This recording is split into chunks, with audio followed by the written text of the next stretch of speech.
See, this is so good because the girls taught you and now you're doing your part and teaching the boys. And I just want to say thank you on behalf of the girls. Thank you. I heard y'all were tired. So tired. There's something coming over me. I never ever felt so free. I'm flying out the energy. Yeah, I'm feeling kind of crazy. Everything's so amazing. Yeah, I jump so high. I hit the sky. I can't believe I'm so happy. Yeah, I'm feeling good. Never thought I could dream so big, but it's all so good. Yeah.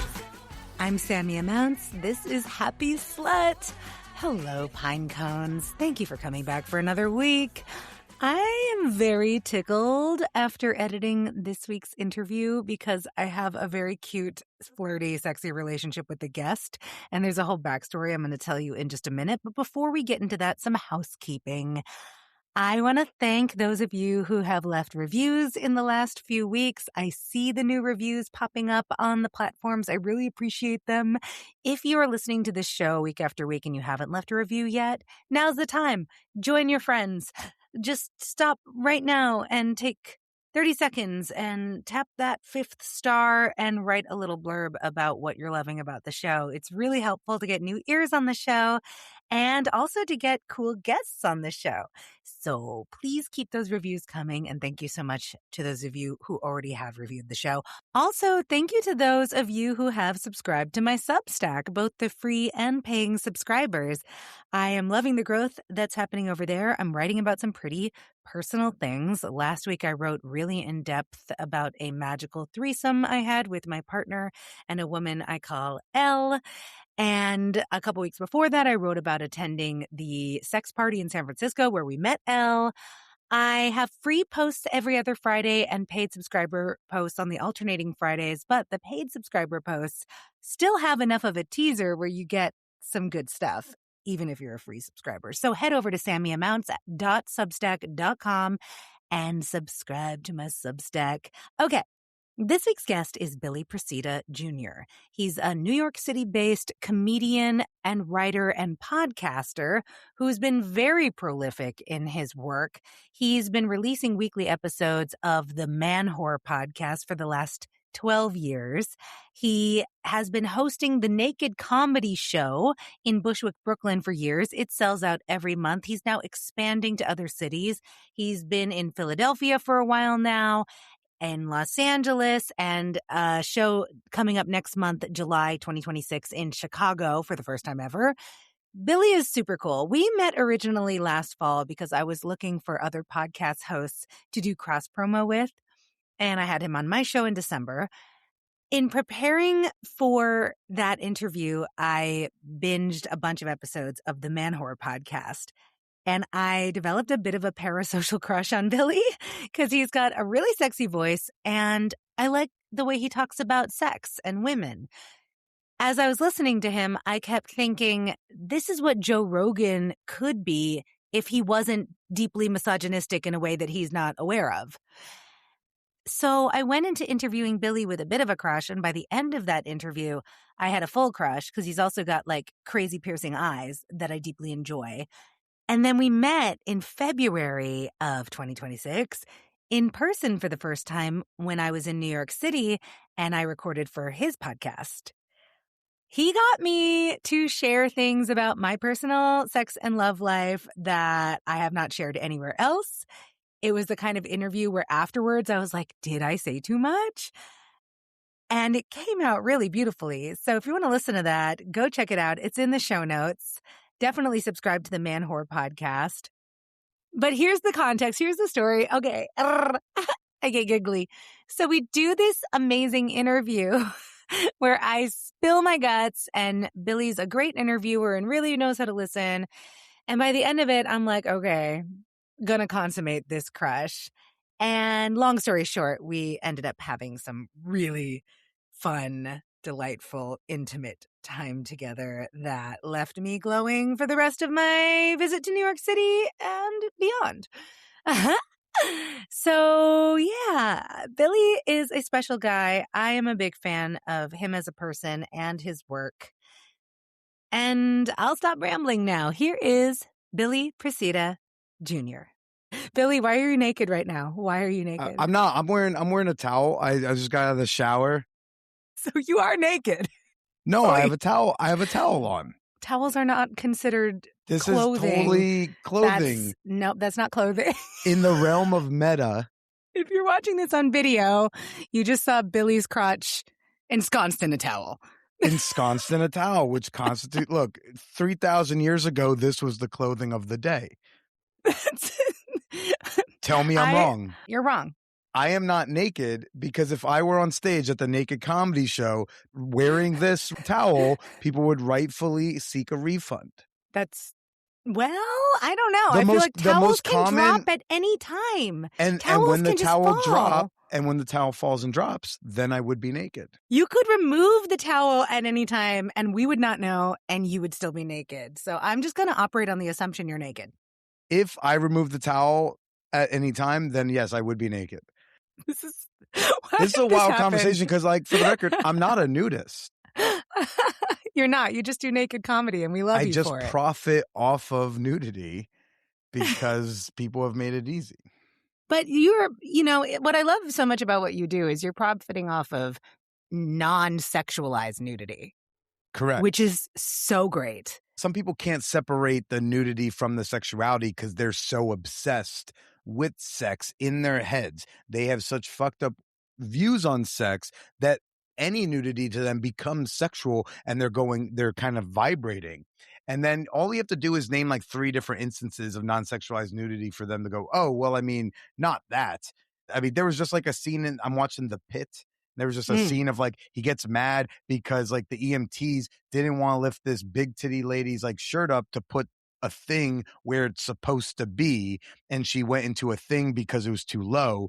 And they were like, well, we didn't want to embarrass her by taking the titties out. And then the attending, he just yells out to the ER, hey, women, would you rather have your tits out and die? Tits out and not die, or die with modesty? And they all raised their hands for like, yeah, save my life. And if you need to take my tits out to do so, please do it. But it was 2 men who were just like so nervous about, ooh, what if I get in trouble for taking their boobs out? And it's like, girl, this isn't sexual right now. Someone's having a heart attack. If someone's having a heart attack and you're aroused, that's something you need to talk about with your therapist. Absolutely. I'm profiting off of everyone's puritanical views on nudity. The day nudity can just be non-sexual sometimes and everyone can be chill about that, that's the day I won't be able to do the Naked Comedy Show because it'd be like, well, why would I pay $40 to see someone naked? I see someone naked walk down the street every day. But for now, it's important advocacy work because I really do think, like, I like the way you're framing it. And I think it's appropriate when you're doing live shows to put responsibility on individuals. Like, audience members need to keep it in check. But I think, and I see this as a culture problem. Like, our culture does not want us to have non-sexualized nudity because our culture is obsessed with sexualizing everybody. And I see that as part of like overarching patriarchy. I know it's your favorite word. But do you see it as like as really an individual issue or do you see overarching? Oh, no, it's cultural but the cultural issue informs the individuals. Yeah. That there's enough like at some point, we want to make it so that a vast minority of people are the ones who still have hangups, which they're allowed to have, but then their hangups aren't informing the entire culture. Yes. Okay. So, Billy, hi, how are you? It's been a while since we chatted on a mic. I talked to you on my show last in December, and you were like kind of disgruntled. You were fresh off of a breakup. You were raw. Things were, in a painful place. I know, since we've talked privately, that things have changed extravagantly since then. And I would love to hear about what your landscape is looking like now as far as sexes and loves and cuddles and kisses and thrilling, happy slut type activities. Yeah, you might say I am like a happy slut these days. That's... I mean, that's how my career started. My career started by being this like happy slut who shared it in like not the most of cringe ways on the internet with people and, started my podcast like 12 years ago. But now I would say like my 30s became a dip. If I'm not smoking weed all the time, it's amazing how horny I can still be. Wait, weed makes you less horny? Weed can make sex feel great. Yeah. If I am on a couch by myself smoking weed and someone says, hey, do you want to come over? My thought is, oh, I'd have to stand up. It. What if you said that out loud and then that person was like, no, you don't. I'll just sit on your lap. What do you do then? I'd have to get up to let them in. I don't have a buzzer. Like I have to go down. That's a flight of stairs. You and the couch lazy feels fuck. nice. How Truly. dare you? That's what I'm saying. But that's what weed does to me. I didn't smoke weed really in my 20s. I didn't start smoking weed in earnest till I turned 30. And I just have noticed like how much of an impact it has on my body, on my drive, whether that be my sex drive, my professional drive, my social drive. So I've really been pulling back on the weed usage since the breakup, and that has caused me to be a much hornier, happier fella. Yeah, it's helpful, and then I end up wanting to fuck people. You've used a strap-on before, right? I have had a strap-on But used you on haven't me. done it? I'm pretty sure I've never. Yeah, no, only in I'm pretty fantasies. sure. I've you thought should of it. probably know. I don't think I have. No, I'm not. Yeah, I have not personally. Wait, no, that's a lie. I knew that was a lie. No, I've never fucked a woman with a strap-on, but I've fucked a man with a strap-on. Oh, so you know that thrusting can be tiring. That's so effort. tiring. That's a lot of work, right? So let's have some appreciation for like I need to have a real drive. Oh, you to do. Fuck. Yeah. Now, someone said they want to come over and just like put my dick in their mouth. I mean, I guess I could open the door, but how often is that really the thing that's offered? I'm not very comfortable just receiving a blowjob. I need to get the happiest, most enthusiastic offering.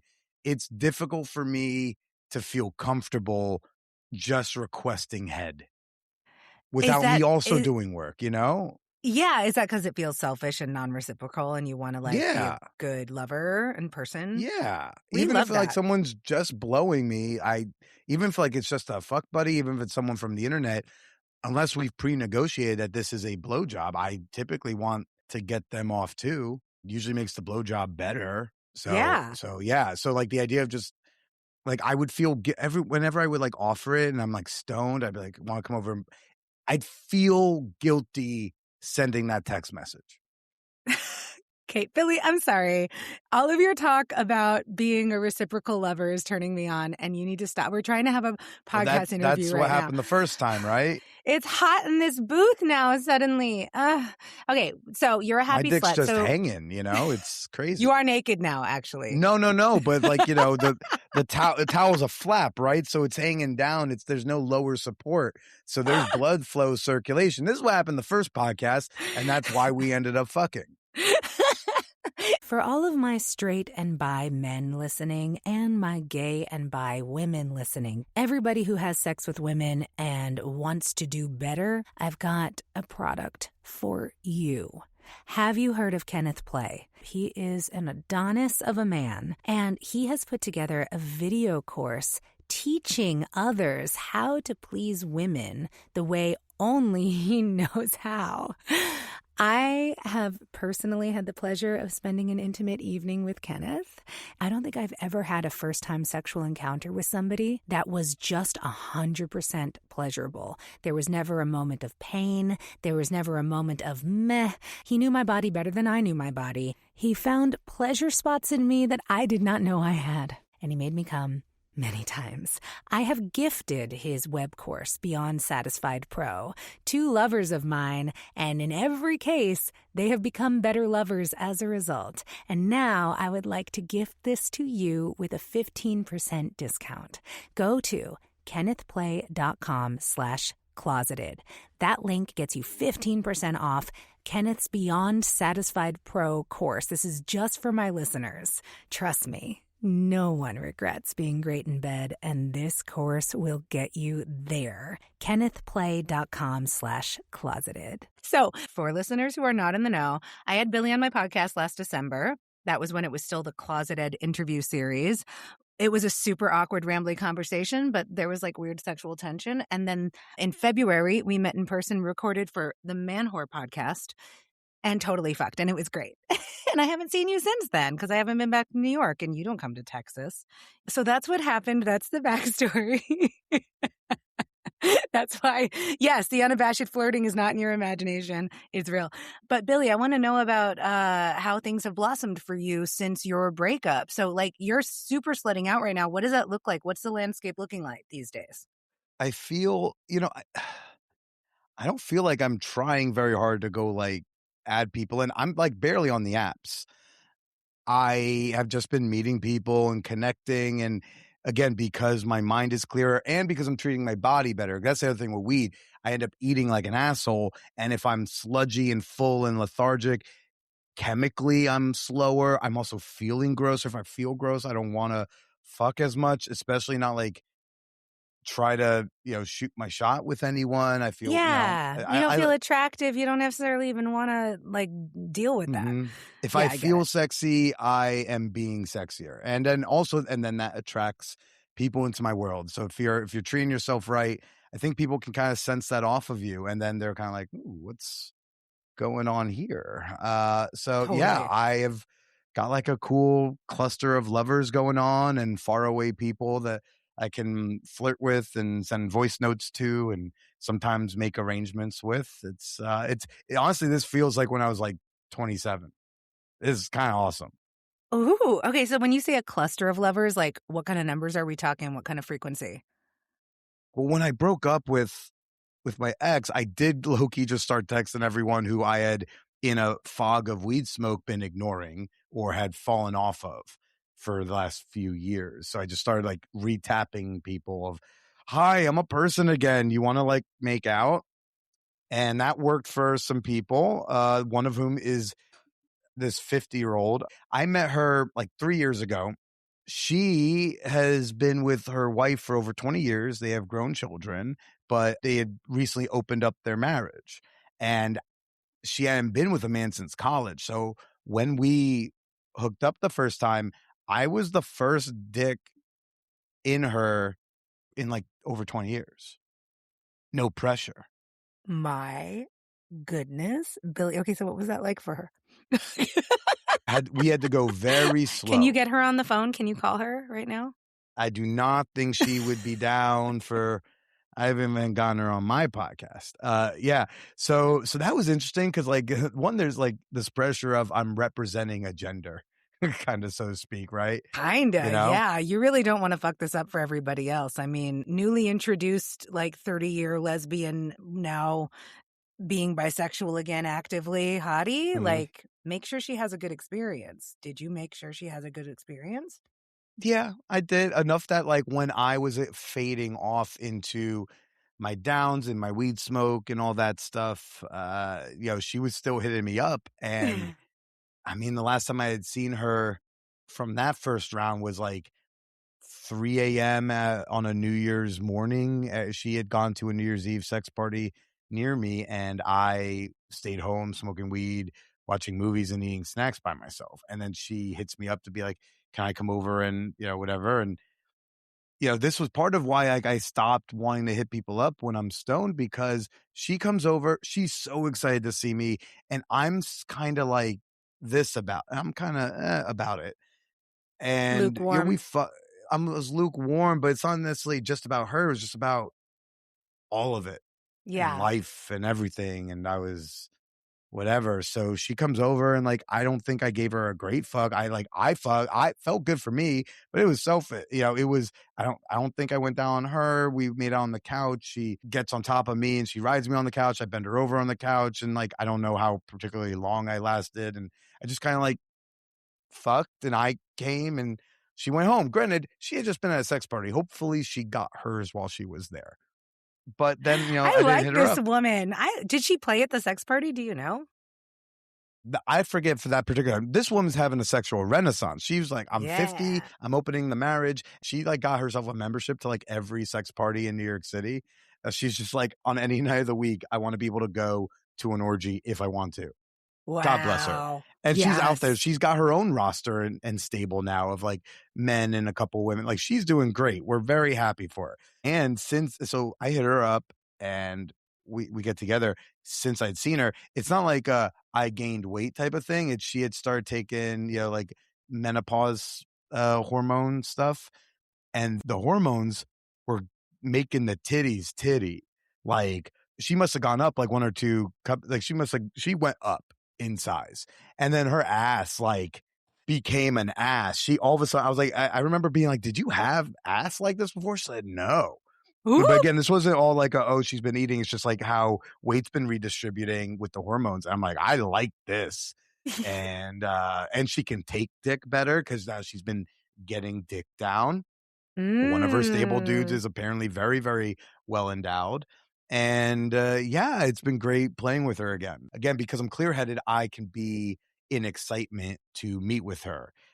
Whereas before, like putting things on the calendar was like causing me anxiety. Like, oh no, what if I'm not horny that day and I got to keep canceling? And I know that women and people in general hate it when you keep last minute flaking. So, and I don't want to be a flake. So to not be a flake, I was like, let me just stop making plans. You're touching on something that I think is really common and normal for guys, especially guys who, are trying to have active sex lives. This stress about whether or not you're going to be horny, like whether or not you're going to be able to perform, is something I hear from a lot of guys. And it sounds like the way you're managing this right now is literally just avoiding substances and like exercising and eating better. Mm-hmm.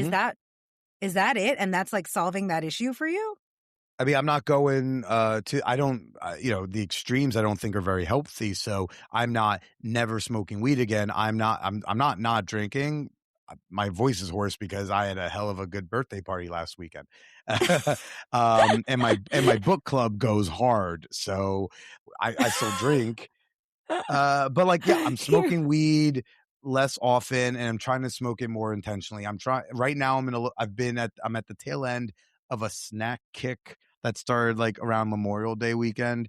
And I'm now going to get back on my shot and get back to, having regular groceries in the house. If I have groceries in the house, I will cook and make salads more often. And if not, then I'm eating out more, right? I am about to be getting back in the gym after a couple weeks out. And I'm normally going 3-4 days a week. Yeah. So you're being moderate, but healthy, like healthy moderation. Trying to find moderation as a admitted gambling addict. Like I don't do well with moderation.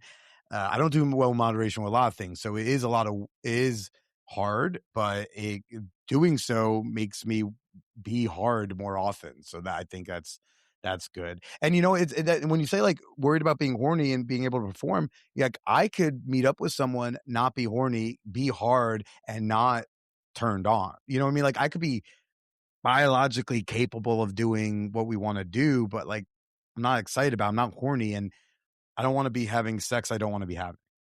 Yeah. I learned that a long time ago.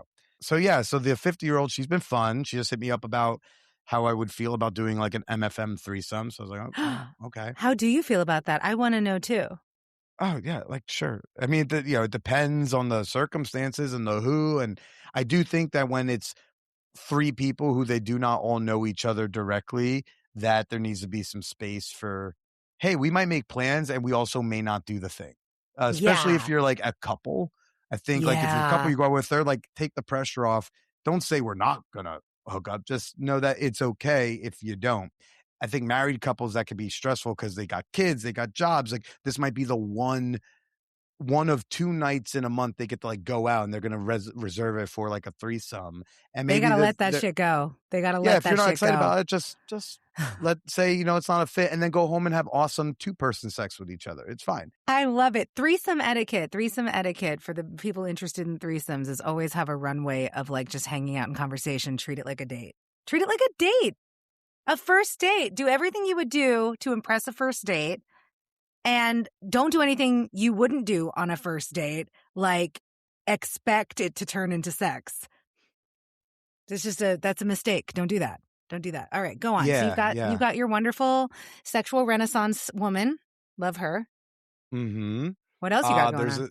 Locally, I met a chick on Threads. What? Really? Threads is horny. Threads is so horny. Is it? I didn't know this. Threads is super horny. They call it dating Threads, but it is horny Threads. 30 threads.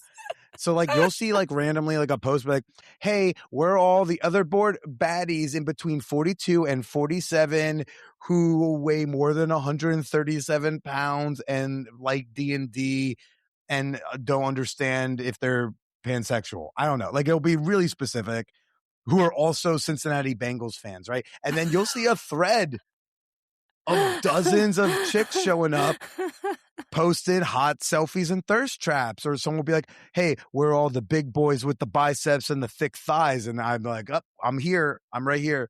And then you post it in and then people will compliment you. And I forget what the original post was, but I saw a thread. I looked in there. I think it was maybe for like New York girls or something. And I'm looking in and I told a chick she looked cute. Brief exchange, whatever. About a week later, she follows me on Instagram. And now she's a runner. You can see from her social media, she's run a marathon. And so I slide in her DMs. I say, so I guess I should ask you if we should go for a run. And our first date, we went on a run. We went and ran 3 miles. Wait, I'm sorry. That's like so brave. Like, are you a runner? Do you run regularly? You know what? I know I don't look it because I've got all this thickness, but like I was a track and field girl, you know? Billy, no shade. I wasn't even making a comment about your body. I just know that running is like an advanced plyometric exercise. I work out all the fucking time. But if I was talking up a hottie on the internet who I knew to be a marathon runner, I would be extremely concerned about agreeing to run with them on a first in-person meeting. So I just think that's so badass. Like, well done. Like, that is so impressive. I run faster than I look. Okay, I have a lot of junk in my trunk, but I know how to move it, you know? But it was cute. And then I was like, oh, I got a Black Card membership at Planet Fitness. So like I could sign her in for free and then we could like shower after the date and then we had drinks. Okay, how cute. This is continuing on. This is now a regular thing, or was that just like the first date recently?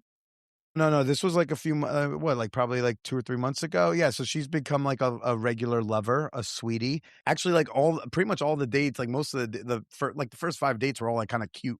Second date, she said, let's go to the Strand, which is our big indie-ish bookstore, mini corporate, you know? It's not like they got a chain around the world, but they're certainly not like a mom and pop, but it's like, you know, anyone in Portland. But they have a mom and pop vibe. The Strand feels like a library / thrift shop for books. Like it feels, it has that like real bibliophile vibe, like just stacks on stacks on stacks of books. You need hours to go through every part of that store. Okay, so you went to the Strand. Cute. I love it. Yeah. Go on. I know. Yeah. I've gotten lost in there. I've gone in. I'll be like, oh, let me walk around. Then it's like an hour later. Also, if you ever go to the Rare Book Room, it's delightful. It's divine. That used to be my break spot back when it was set up differently.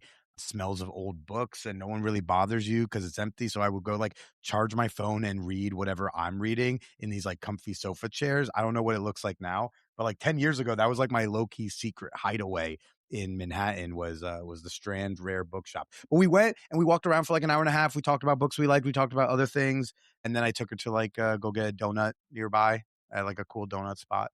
What's your favorite kind of donut? Sorry. Well, that type of place, it's like you put like, they got the bacon donuts, so they'll have like actual strips of bacon on there. So that's my answer. I've been disappointed by every single donut I've ever gotten that had strips or chunks of bacon on top. Every single time I think it's going to be amazing and it's fucking not. And you can't disappoint me with bacon. You can disappoint me. It can be soggy. It can be tough. It can lack flavor. I will eat all versions of that off your body. So I would insist on only good bacon being eaten off of my body. I'm sorry. All right, we'll go to the farmer's market or wherever you bitches get good bacon at. I need animal welfare certified bacon. We did a date where we just watched Oh Hello, because she's a Broadway girly, And I love John Mulaney and Nick Kroll, so we watched Oh Hello because they have the theater viewing on Netflix. We did a date where we did a date where we went to like the dive bar around the corner for me, and we did like this 450-piece puzzle. What? Really? That is so cute. It took like 5.5 hours. Everyone in the bar was fascinated with us. People were coming up, be like, "Holy shit, y'all are doing a puzzle!" And we're like, "Yeah," and also like under like cell phone light because I forgot to bring something. And people kept coming by and saying how cute it was. This like British bisexual gothy girl who was super autistic. She kept coming over and wanting to. She low key helped us out a lot. Like we messed up the bottom edge, and she really made this puzzle happen. But also was like being very flirty. Like at one point she said, "Billy, if you don't fuck her, I will." And I said, "I live around the corner. Like I love her. we could Did just you go get do her it." number? Fuck the. Got her. She's following me on Instagram, so I have a line of communication open. The running girl is bisexual, but we hadn't broached that. We had just started sleeping together, so we hadn't broached the threesome topic yet. So I didn't want to push it too hard.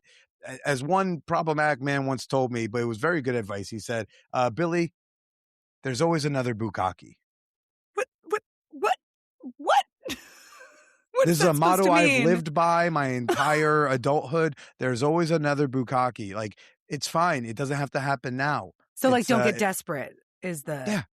Got it? Don't worry about FOMO. Come from a place of abundance. You know, it's like there'll be another sex party. There'll be another threesome opportunity. Fellas, there'll be another woman who will let you speak to her. You don't have to make it happen this moment. Just chill. And in so chilling may make it happen sooner than expected. So yeah, we've talked about some things like that, and we'll see what's up. But right now, just really enjoying each other's bodies. After the Knicks game, I was like, I gotta pull out of somebody. And so I hit up the runner girl, you know, as she was kind of first round pick. So I went and I got there at like 12:30 in the morning and fucked for like an hour. And It feels like this has like girlfriend potential vibes, like not to be presumptuous, but like the way you're describing these dates and calling her your sweetie, and she's the one that you wanted to hook up with after the Knicks won. Like that's like a sweetie. She is a indefinite article. I think sweetie is a nice way to also say lover, companion. We did have a conversation. She brought up the "where is this going?" I think it was like 2 weeks ago. She And did. Yep. And so I did not initially give her the answer she wanted to hear. What is the answer you gave her? I explained how where I am right now in my professional life, in my life, I just turned 37, and Congratulations. Welcome to your late 30s. I am still I'm in my mid 30s. I am at the end of the mid 30s. No, 37 to 39 is late. No. That's because 1, 2, 3 is early, 4, 5, 6 is mid, 7, 8, 9 is late. That's just fair. Yeah, but we're all getting like a year and a half back for COVID. So okay, you're 35. I'm still in my mid 30s. I'm 37. So no, so like right now it's like I just want to get my professional life. I've never really focused on 5 years ahead of me. I've always been kind of like between now and 6 months. I've been doing comedy full time for 9 years. I've been doing this podcast for 12 years. I'm never really thinking too far in advance, and I'm really starting to see the fiscally terrifying, outcome of that. And so I, for once, want to just focus on this naked comedy show. I'm expanding it. I'm starting my 4th city. I'm trying to build something out. Philadelphia, Los Angeles, New York, and Chicago. Is that right? Correct. I'm looking for a new venue for Los Angeles, so that's like on hiatus. But yeah, I'm launching Chicago next month on July 10th at the Crib Comedy Play Space. And then I've been every other month in Philly for over a year. Every show this year is sold out in Philadelphia. They love the Naked Comedy Show. And I'm still banging out, New York every month. So next one's going to be during Pride. For me to be a boyfriend I can be proud of being, for me to be a good boyfriend, an attentive boyfriend, I need to have things figured out. And I need to be able to afford certain things. And so right now I can't do that. I'm not in life planning. Like if I'm going to have a girlfriend again, like it's going to be someone I'm going to hopefully be planning life with a little bit or going on that track. I can't be on that track right now. But I did tell her I didn't only tell her what I can't offer. I also told her what I will offer. Like I am going to give her attention. I am going to give her respect, and I'm going to be, I can be emotionally available without being someone's boyfriend. To Yeah. me, boyfriend just becomes about a certain type of commitment. Mm-hmm. And, if I'm not going to offer that, but like, I'm a great lover to have. I'm a great sexy friend to have. And I think I've been demonstrating through my actions that like I can show up for her if something's tough. I went to go see her sing last night. She's a 'Cause she wanted singer? to, yeah. Mm, I love singers. I'm a singer. Yeah, That's so I'm sweet. It aware. means so much to us when you come to see us sing. Like, Right. really So super much. I can show up in that way, but also if I need to fuck off for 3 days and kind of disappear, I need to be able to do that. I need to be able to prioritize my calendar the way I need to right now. And that's just something I'm doing for the first time in my life. So how'd she take it? Bummed at first, and then we started talking more. And I give her like a little back massage. I was like, that always helps thing. And my thumbs do great. You think these fingers are good? This one, underrated, does a lot. I can get in there, So we did that, and then like we snuggled and watched a movie. I think I reassured her through again, it's not just what I'm not offering, it's what am I offering besides like a sexual relationship. And because like I think a lot of people hear casual and they think that means like a license to disrespect. And I Yeah. disagree with that. People say casual and often mean careless. And I also disagree with that. You can be casual and careful with someone at the same time. That's most of my Absolutely. relationships. Yeah. So I mean, and again, it doesn't mean I'm not emotionally available. I have normally rolled my eyes at terms. If I was pressed on it, I could describe what I'm doing right now is more solo poly. Yeah, so there's emotional connections. You're avoiding strong commitments right now only because you're trying to build your career and want to focus on that. But there's no shortage of emotional availability and support that you're able to give on top of the sexual play. Yeah. If I have to pull back on something, like I will also communicate that. Like I'm gonna be. None of this just means I get to like treat you like some holes. You're a human being. I'm a human being, and then the 50-year-old, it's not that serious. Again, doesn't mean I'm gonna like ignore her. And when she says she'd like to put something on the books to feel confident we're gonna play again, we do that. But also there's not an expectation of commitment. She got a family, she got a wife, but we're going to communicate through these things. And I think a lot of people skip that because eye contact and communication and being momentarily vulnerable freaks people the fuck out. But, there's a lot of riches on the other side. Pinecones, you might have heard my interview with Dr. Elliot Justin, founder of FirmTech, and if you did, you know all about how exciting the Tech Ring is. It's a health wearable that improves men's sexual performance and gives them priceless health data that can act as an early indicator of heart issues. Yeah. During sex, it keeps you hard and makes your orgasms crazy. And during sleep, it tracks your nocturnal erections, which can literally tell you if you have issues with your heart or hormone levels before they get really bad.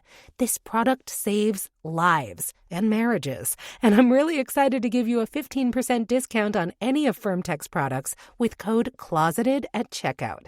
In addition to the Tech Ring, they also have the Performance Ring, a non-tech cock ring that features a really cool hook and eye design to avoid having to shimmy the ring down the length of your cock, which, if you've tried that, it's not the sexiest. They also have the Ring Mate, a vibrating attachment that works with the Tech Ring and Performance Ring and can also be used on one's fingertips. Ooh la la. Get yours today by going to myfirmtech.com and using code CLOSETED at checkout. myfirmtech.com, code CLOSETED at checkout. You're welcome. So Renaissance woman, runner girl who I predict might become your girlfriend within the next year. Is she also non-monogamous or is she also poly? We did have to have that conversation. So she had like an 8-year relationship that she got out of like a couple years ago. So apparently she has like a lover-ish somebody in like a state that's not nearby that she's seen a few times. And I think she said that in a prior relationship, she had done some non-monogamy. So she's like not completely new to the concept. Great. We haven't gone into like conversations about like who do you want to hear about and not. It just hasn't been relevant. Like I haven't felt this urge to go like, oh, well, I was on a date last night. And she hasn't really asked. So I'm kind of letting that be what it is. But we have kind of talked about it. And I asked her questions about this other guy, in part to show her the comfort that there can be in talking about somebody else. Oh, Like gosh. I can hear about this other Yeah. guy. It's not a big deal. Doesn't hurt my Yeah. feelings. At some point, maybe I'll find out that she would like to know more about other dates I'm going on. Maybe I'll like, I went to the sex party and, like, for example, I was very public on Instagram last month about a gangbang party I went to, which was awesome. The men were so much better behaved than I expected. It was a gangbang themed party. There were like 7 women who very specifically want to be gangbang. And it was this highly organized thing. And they all had their sections. They all had a spotter or a coach. And the whole thing was sports motif. So I said, wait a second, you're telling me I can wear my Geno Smith jersey and fuck somebody and that's okay? I'm in. It was like, I fucked 3 different women that night. It was the first time I felt like a winner wearing a Jets jersey. You know, it's amazing. How dare you try out your stand-up material on this show? It's not even stand-up material. This is just how I speak. That was a pretty funny joke. I told it once at the Naked Comedy Show just because like it was like the next day. But it was amazing. I will say this. It was like all these dudes were so well behaved. I thought guys were going to be like jostling for position or saying, no, it's my turn. Why don't I get? No, everyone was really fucking respectful. There was a lot of like, you know, hey man, can you throw me a condom? Or hey, just there's a guy jerking off getting ready to go up. I'm like, oh, just watch out. I'm just going to grab the lube. And everyone was really cool. I saw better teamwork from that group of men than I saw from like the 76ers that entire series. It was crazy. That's amazing. I love Yeah. that. So what do you think they did to make it go so well? Like, do you think it was just that well curated? Like they picked the right guys? Oh, I don't think it was well curated. I think it was of like the membership. I just think that they were really good about communicating. You know, it's good to explain don't just say what you shouldn't do. Also say what you should do. Like parties will say, don't be a creep. I don't know what the fuck that means. Not helpful, instructive. Right. Give me some examples of being a creep. Give me some examples of, well, you said that the rule is to ask before you touch. So I'm just going to ask.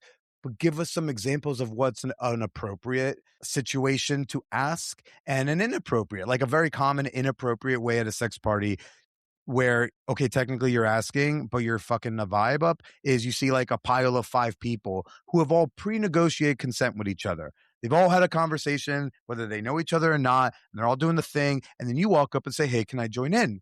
Well, I mean, now everyone has to stop playing and everyone has to check in. Is everyone okay with it? Now, maybe Diane is actually not okay. So she's like, well, he can join in, but I don't want to directly play with him because I'm not attracted to him. And we got to restate everybody's boundaries and interests. And like probably all the boners are gone by now. And now and you fucked up. You interrupted an orgy.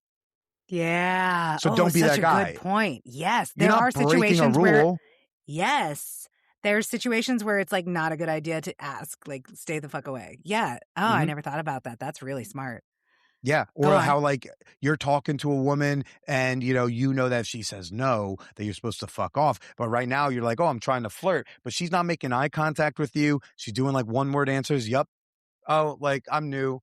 But like she's not showing interest. You need to read that and realize, oh, she's not making eye contact. She's not smiling at me. She's not asking me questions back. Oh, she's probably not interested. Let me fuck off. And I think that is so much helpful because like don't underestimate how little guys know what is and isn't appropriate. I think a lot of guys right now are terrified to flirt because they don't want to break these secret rules. They're like down to follow the rules, but they just need to know the rules. So give them some examples to work with. Give me a few of those, and now I can kind of extrapolate from there. And I think Hacienda does a really good job of demonstrating that in trying to, keep fostering a better community. And again, in what could have been a terrible environment, a bunch of men being told they can fuck women without having to flirt. You can fuck these women. This gangbang party was at Hacienda Villa. Yeah. Famed sex-positive intentional living community in Bushwick, Brooklyn, New York. Correct. Yes. Yes. That doesn't surprise me at all. They do a pretty good job of communicating and establishing good consent practices. I feel like flirting, like trying to flirt with people is so easy if you approach it as, let me get to know this interesting human being in front of me. Like, Yep. World changing. Don't approach a person as a potential sexual object for yourself. Approach a person as a person and like learn about them and like just have a conversation. Like a guy I know who is constantly fucking so many hot girls, and he's not even like he's not like an aspirational looking guy. He's like a regular guy and he fucks all the time. I fucked him. It was great. His whole backstory about how he got so good with women is that he was socially awkward in college and he would sit in bars and just talk to the girls who were there with their friends without trying to get anything from them. And he found out that he would get laid almost always just from doing that. Guys ask me, Billy, how do I get laid like you? I say, I don't know, treat women like people. But too many of them will respond with, do you have any other ideas? That one seems difficult. It involves empathy. Yeah. I mean, like, people ask, like, where am I meeting these women to like sleep with? And honestly, I'm not really on the app so much. So I think everyone I'm seeing right now, except for Threads, everyone is like I'm meeting in person somehow. Even if it ended up not working out, it's like I'm meeting people just in the world. But again, I'm not laying it on thick. Because one, like, just because you think someone's pretty doesn't mean you have chemistry. So I might talk to someone I think is pretty, but I'm also just talking to them. I'm going to wait to see if there's chemistry. And if there's definitely chemistry, that's when you lay the intentionality. So some guys, I think they overcorrect. They get too cautious. They say, okay, can't treat her like an object, so I'm going to treat her like a person. Then they kind of rob themselves of their personality or their fun. Or she doesn't realize he's flirting with her because he never makes the turn. So, like, yes, pull back, chill. But at some point, like, make your intention known. Like, refer to her as cute. Like 5-10 minutes in. If you think she's cute and you think you're both having a good time, that lets her know, like, if she wants this to be flirty, it can be flirty. And if not, sometimes people say, like, you're cute and that can just be a thing. Sometimes you can compliment something they're wearing. It like hints that I can be interested if you want to be interested, or we can just be two people at this coffee shop for another like 2-3 minutes. It's light enough that you can just let it go as a nice compliment and not have it mean anything else. It doesn't make things weird or awkward or charged. Yeah.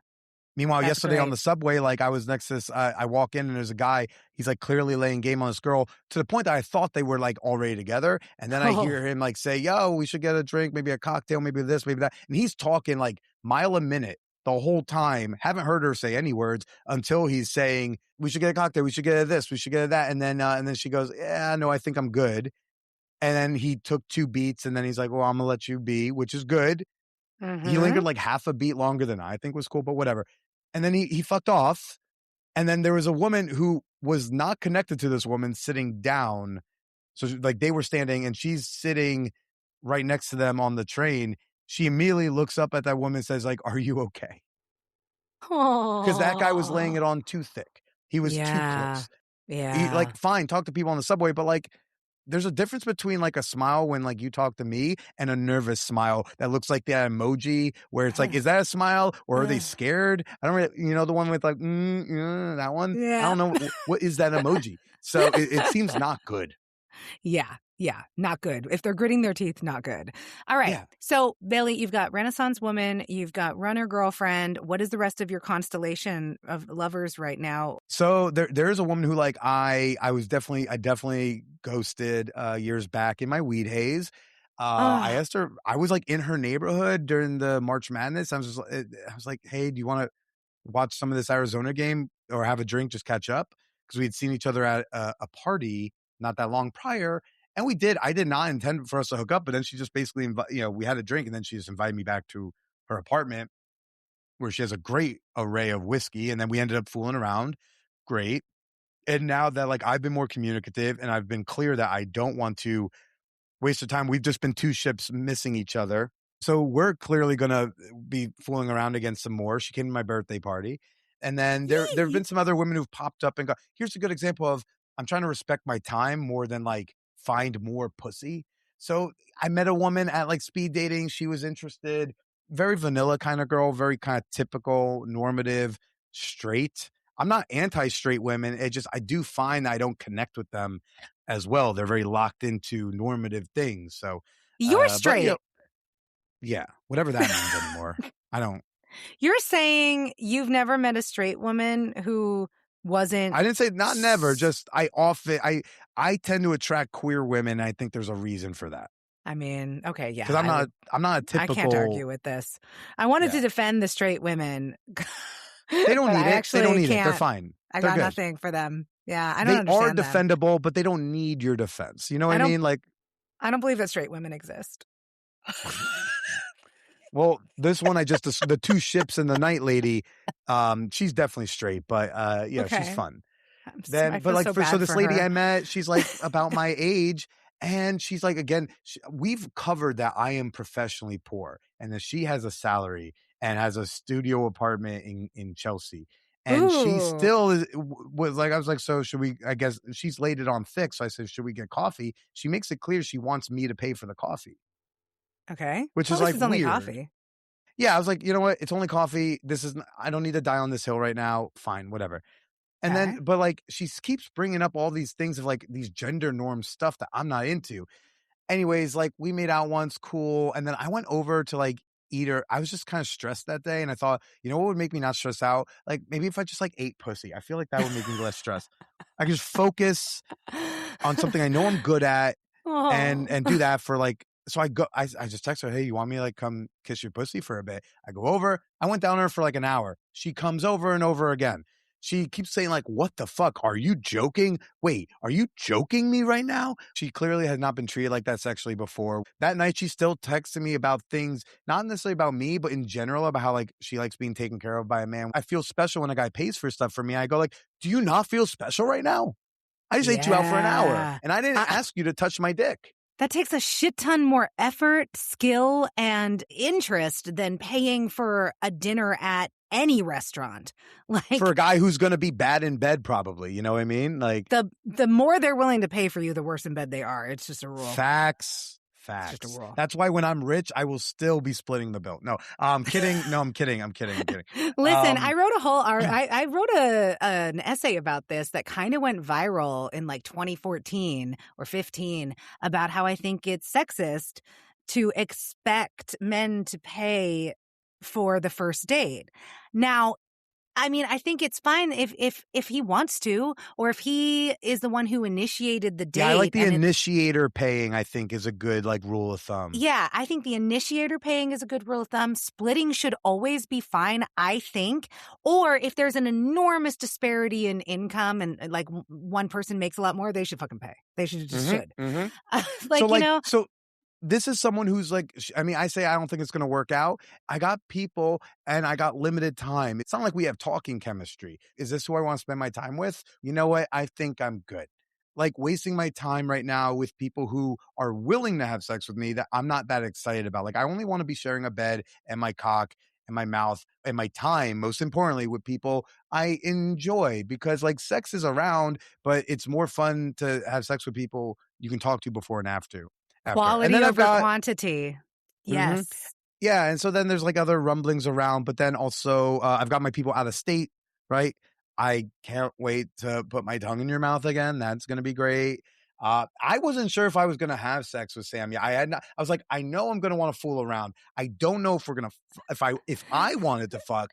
And we were playing and we had a great podcast and then we're making out and I'm just like, yeah, I want to have sex with this woman. Like she looks so good naked. It's stupid. Y'all, Samya looks, am I saying your name right finally? Samya? Yeah, you're killing it. Yeah, nice. Great job. Killing it as in succeeding, not murdering it like you used to. She saved in my phone as Salmonella Mounting, just in case. We hate that. Yep. You have to change that. So Samya looks bomb naked. It's dumb. And so like I really want to put my hands on you again. We've texted about that. I've got a friend up in outside of Boston. She comes down once in a while and gets a hotel room or comes over and we'll fuck around. I love a hotel hottie. I love an out-of-town hotel hottie. I have one of those and it's very fun and exciting right now. She goes to Hacienda sometimes. So like she'll come down. Maybe we'll go to a sex party together. I've got a couple of cuties in Philadelphia that I talked to. I've hooked up with one of them a few times, but since I go there every other month for my for the Naked Comedy show, I assume it came out of the show. That out there, yeah, like it's nice to have that around over there. There's a couple people out in California that could be played. That I can hit up if I were in town. So it's nice to have like those out of town options. And it's Yes. still fun to just connect with people. So again, like people say, where do you meet people? At bars. I am out. Put yourself out in the world. I'm in a book club. It's not that I'm mean chicks that hook up with at my all male book club, but we're at book club out at bars having a grand time. I've met women and given my number out there. I'm sorry, wait. You're saying there is a group of men that goes to bars in New York City to talk to each other about the book they're all reading? Of course you guys are getting laid. Well, they're all, Are you I think I'm like the kidding? only single one. All their girlfriends and wives are starting to get annoyed with me because like I'm the one who keeps them out. I send them home wasted at like 3 a.m. on a Thursday night.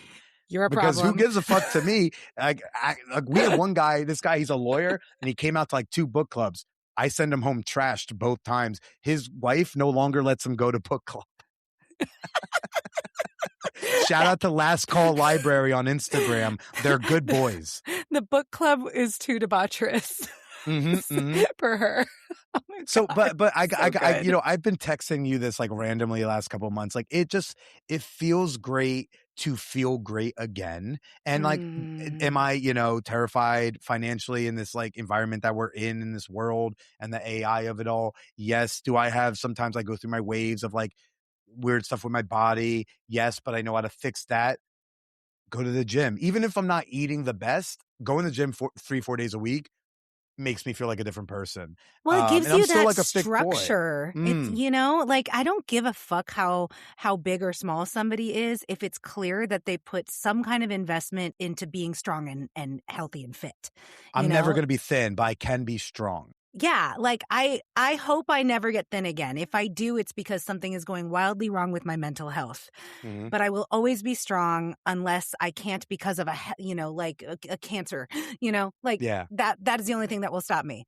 Yeah, I'm keeping my space cleaner because that's better for my mental health, and that makes me hornier and not just hornier but like excited to talk and flirt with someone. It doesn't feel like anxiety inducing to flirt because I'm thinking about all the extras that come with it. And maybe this is a good spot to end on, because in terms of happy slut is I recently was like, I'm curious, how many of the states in this country have I had sex inside of?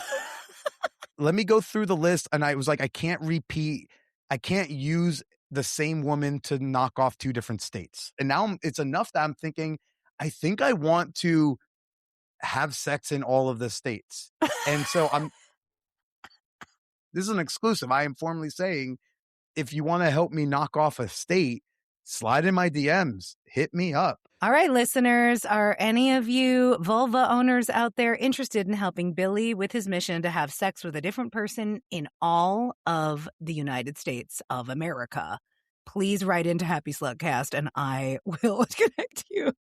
HappySlutcast@gmail.com. All right, Billy, where can people find you? It's not a binding contract. It's There's no pressure. Starting conversation. Yeah. He's going to start the date by getting to know you as a human being. And if there's no chemistry, you're not going to fuck. So don't worry about it. The worst case scenario is you'll be like, do you want me to eat your pussy before I go? Like that's kind of the worst case scenario is you might get fingered kind of okay. So for what it's worth.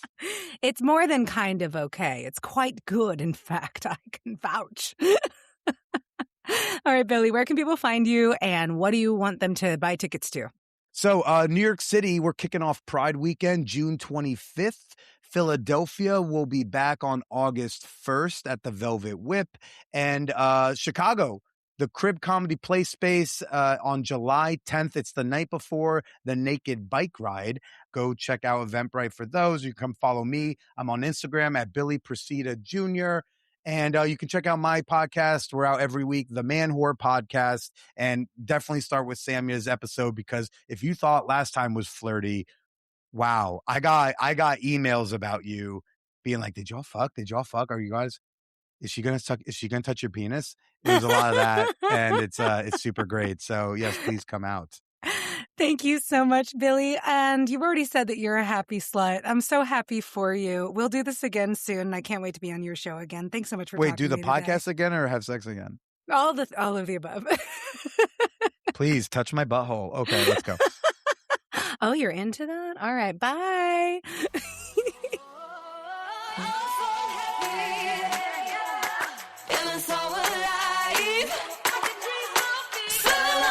Sorry.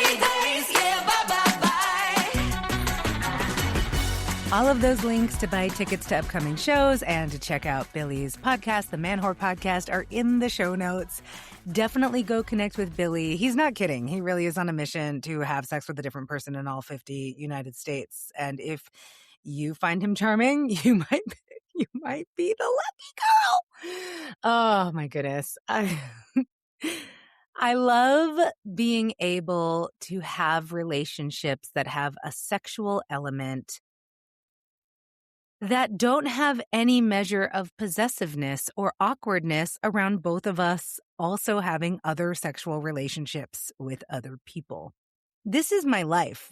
This is how I talk to all of the people that I have sexual and or romantic relationships with.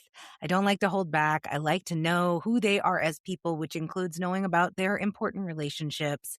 You know, I don't force anybody to share anything with me that they don't want to share, but there is a level of intimacy that can be achieved when you feel comfortable about accepting that a person you're having sex with has sex with others or wants to have sex with others or even just sees others. I know monogamous couples who I really admire and respect because they're able to talk about the fact that they see other people, like see them, not like see them, date them, but that they have crushes, that they have attractions, that they think people are hot. I think that's so healthy. I also know monogamous couples where, and this happens a lot with men in patriarchy, where the guy is convinced the woman is cheating and she's fucking not. And they cause problems all the time because they're so fucking jealous and possessive because they can't just accept that maybe their wife put on a short skirt because she likes getting attention and likes getting looked at, and that doesn't mean she's cheating on you. It just means she's a fucking person who goes into the world. Okay, I'm ranting now. Thanks for listening to my rant. Definitely check out Billy. And I hope you enjoyed hearing us flirt and talk to each other the way we do as two people who have a thing going, and hearing us talk about all his other relationships. You can hear me talk about my relationships on his show. Without it being a problem, without it being awkward, without it having any kind of strangeness at all. That's my life. It's so great. I love it. Okay. So I asked you at the beginning to rate and review the show. I've already said that. Follow the show on Instagram and TikTok at Happy Slutcast. Follow me on Instagram at samia.mounts. Subscribe to my Substack at samiamounts.substack.com. Again, I write personal things. I write deeply personal, hot, sexy, delicious, and sometimes enraging and thought-provoking things. I write about sex, relationships, body image, gender, and my experiences, my concurrent experiences on this earth as a woman/NB who is attempting to have a liberated sex life in spite of patriarchy. So yes, follow me in all the places. DM me, email me at happyslutcast@gmail.com. Tell me your thoughts. Send me your pitches to be a guest on the show. I'd love to hear from you. Send me your voice notes about your hot experiences that you would like to air on the show. I will be doing that at some point soon. So get in touch with me. Talk to me. I love hearing from you guys. Next week on the show, I'm bringing you an anonymous gentleman whose sex life has primarily consisted of very short-term relationships with sex workers.